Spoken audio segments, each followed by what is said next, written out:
all of their offices were purchased by the regulatory agencies, and it ruined all of their practices.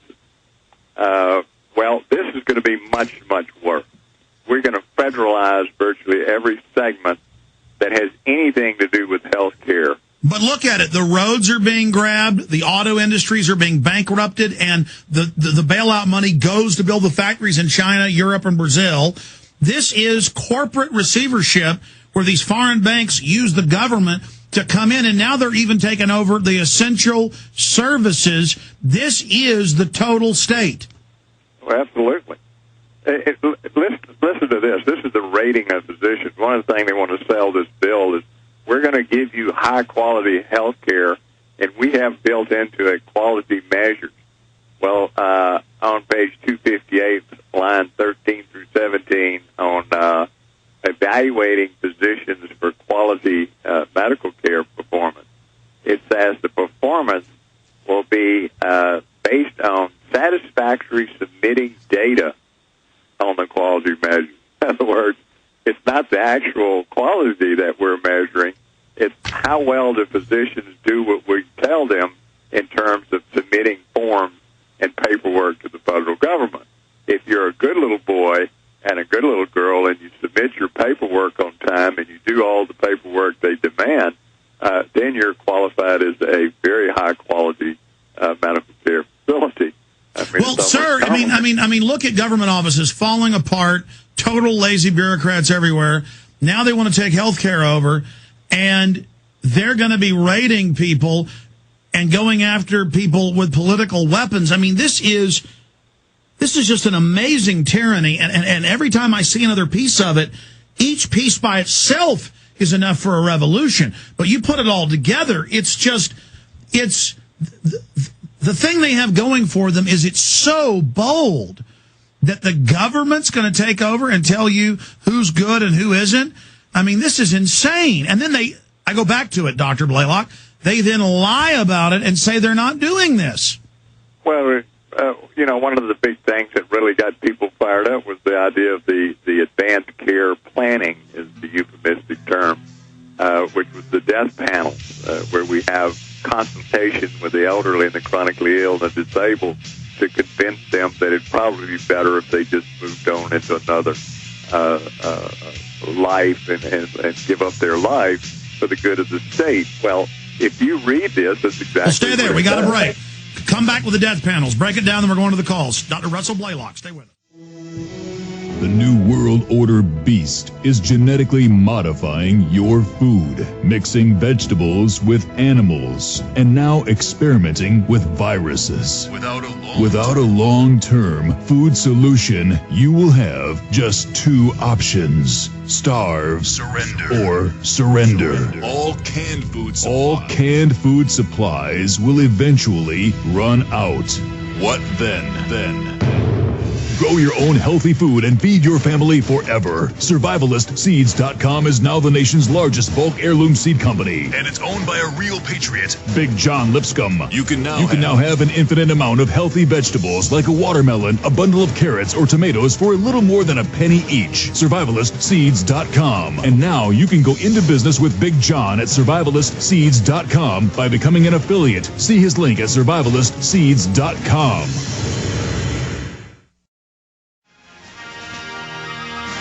1-800-259-9231. Tony, Mike, Andrew, Jeremy, Pat, your calls are coming up momentarily. Again, Dr. BlayLock, we could have you back up the next few weeks for another full show just on the healthcare plan. But I go back to this. I've read the same subsections you're reading. My dad's a physician, so growing up, I know enough about how healthcare works. He's also been a medical care consultant to both hospitals and dental offices, so I can specifically read this and understand a lot of it. But I've seen what the experts have said as well, and I've read it. It's very clear. This is a total takeover of 20% of our economy, and the lying about it. But you were getting into the death panels.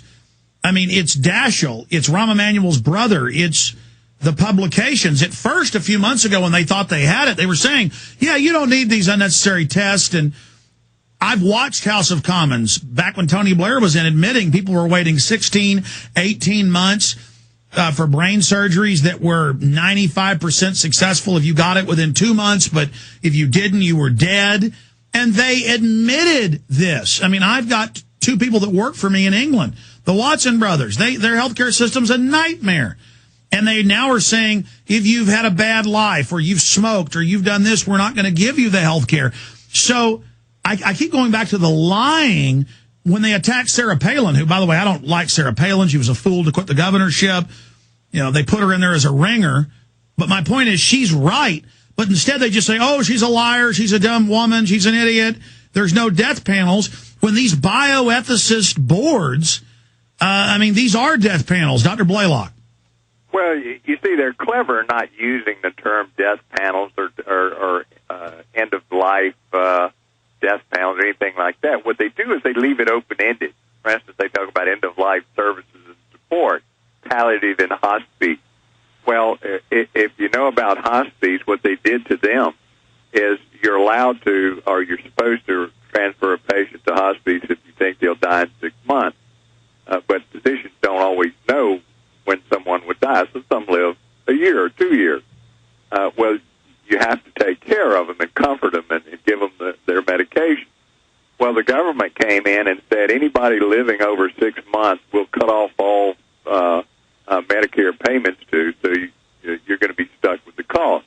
Well, the hospice program said, well, we can't assume this cost, so they started injecting the patients with morphine, so they would die within 6 months. And so the government policy pushed the hospice system to start ending patients' lives sooner than they would normally. And now they're killing people in Europe even Newsweek admits this, but says it's beautiful and wonderful. I showed the article a few weeks ago. They're now killing people who are depressed, and the government will pay for that. But I know I interrupted you before you finished your full story along those whole lines, so go ahead. Well, in the bill itself, it talks about, they say, well, it's not mandatory you have this counseling every 5 years. Well, that's a lie.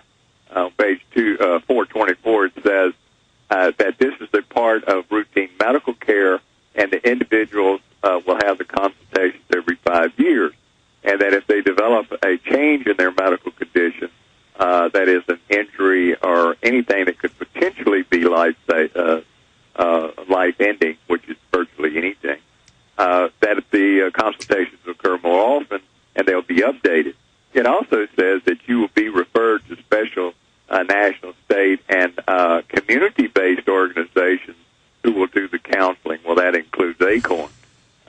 Exactly. So this is total political indoctrination, and the horror stories of hospice, and it's different facilities are different, but the Wall Street Journal with Wesley Smith had a whole series of articles about people in government custody who were paralyzed neck down, begging for food and water and being killed.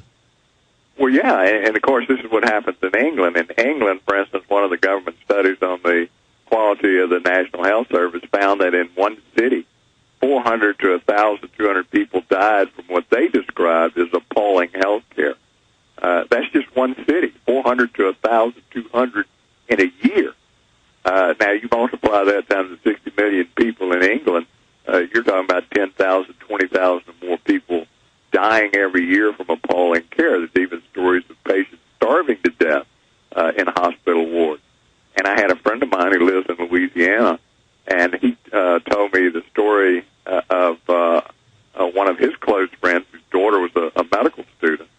She went to England to work in the National Health Care Service to see what it was like. She developed pneumonia, was admitted to a hospital, and for 6 days she never saw a physician and never received any medication. She was progressively getting worse and was afraid she was going to die. She called home to her mother. Her mother flew to England, picked her up, flew her back home to Louisiana, and had an ambulance carried to the hospital. Now, that's how they treat the medical students. For 6 days, she wasn't even seen by a physician. She could have died. Well, I mean, I watched the House of Commons, and for all you dumb, stupid, ignorant, gullible people out there who are watching this or listening who believe all these lies about how you're going to get free health care, the moon is not made of cheese and you're not getting free health care. And the government is working for big banks that want a new tax to pay off these tens of trillions they've stolen, and they're just going to grab the health care, tax you, keep the money, and then give you an aspirin for a heart attack like they do in these other socialist countries. So you better figure that out. I want to go to calls, Dr. BlayLock, but have you, after we take some, hit some more of what's going on in the health care plan.